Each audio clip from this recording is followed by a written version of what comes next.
Удивительно нарядные пресмыкающиеся, которые не используют маскировку, а напротив, своей окраской предупреждают о невероятно действенном яде. Большую часть жизни они проводят в норах и прячутся под листвой. Но несмотря на застенчивый характер, все они – безжалостные поедатели себе подобных. Привет, друзья! Вы на канале «Время с пользой», и герои сегодняшнего выпуска – худший кошмар для дальних родственников – коралловые змеи. Не забывайте подписываться на канал в Яндекс.Дзене, ссылка будет в описании.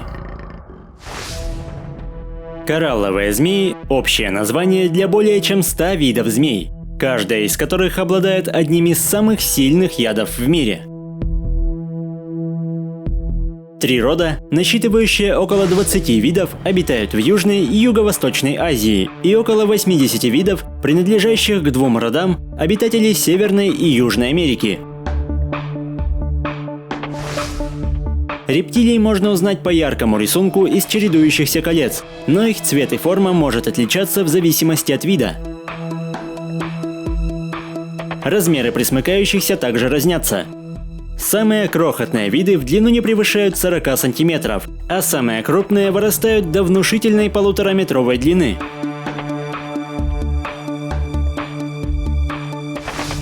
Большинство коралловых змей ведут затворнический образ жизни.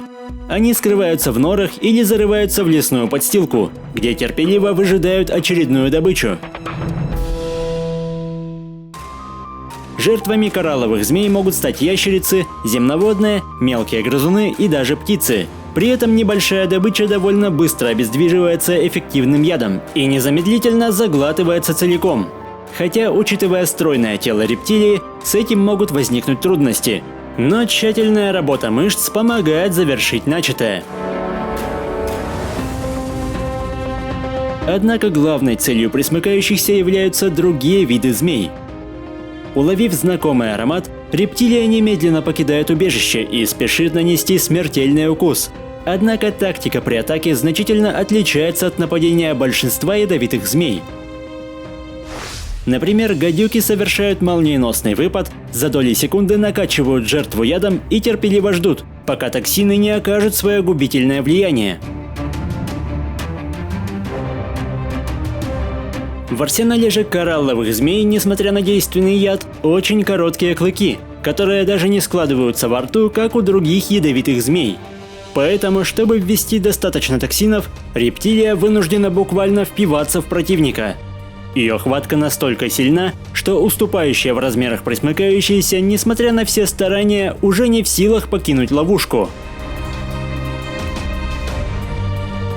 Совершая жевательное движение, хищница методично продвигается в сторону головы, с каждым укусом вводя все новую порцию яда. Иногда, особенно если первая атака пришлась на хвост, это занимает довольно много времени. Но зато, пока змея наконец доберется до головы, яд уже частично парализует добычу.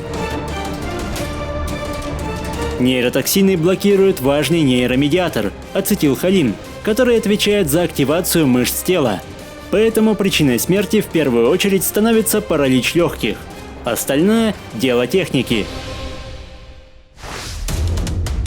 У коралловых змей маленькая голова. Кроме того, они не могут широко открывать пасть, но этого вполне хватает, чтобы целиком заглатывать дальних родственников. Сантиметр за сантиметром змея планомерно поглощает свою добычу. Трапеза занимает много времени и стоит огромных усилий, но зато поедание столь крупной рептилии позволит забыть о еде на ближайшие недели, а иногда даже месяцы. После успешного приема пищи змея отправляется на поиски укромного места, где, свернувшись, будет отдыхать до полного переваривания добычи. И лучше всего для такого процесса подходят заброшенные норы других животных. Иногда в качестве жертвы коралловые змеи выбирают невероятно крупных соседей. Эта крысиная змея выглядит массивнее охотника и совершенно не собирается сдаваться. Сделать серию укусов в движении – непростая задача. Воля к жизни беглеца слишком велика, как и его размеры. Поэтому нападающий, несмотря на всю настойчивость, в итоге предпочитает оставить цель и не тратить на нее драгоценные ресурсы. В опасных ситуациях коралловые змеи показывают своеобразный трюк. Замирая, они поднимают над землей кончик хвоста, который запросто можно принять за голову, ведь та имеет довольно скромные размеры. Таким образом, рептилия вводит противника в заблуждение, подставляя под удар менее важную часть тела.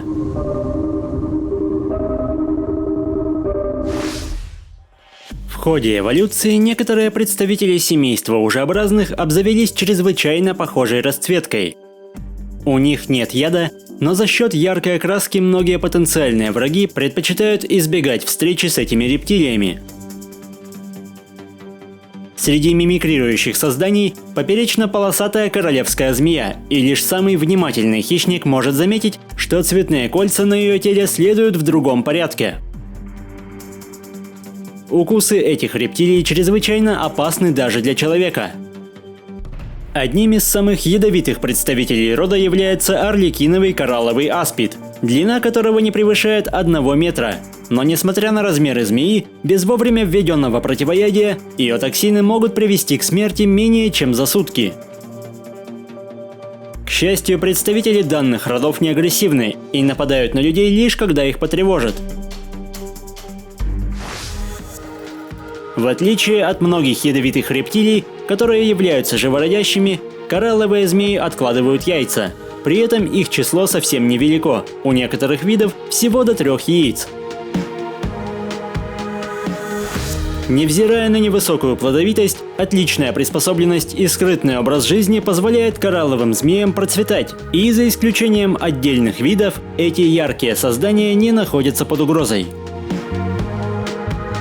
Если выпуск вам понравился, поддержите его лайком, комментируйте, подписывайтесь и проводите время с пользой. До скорого!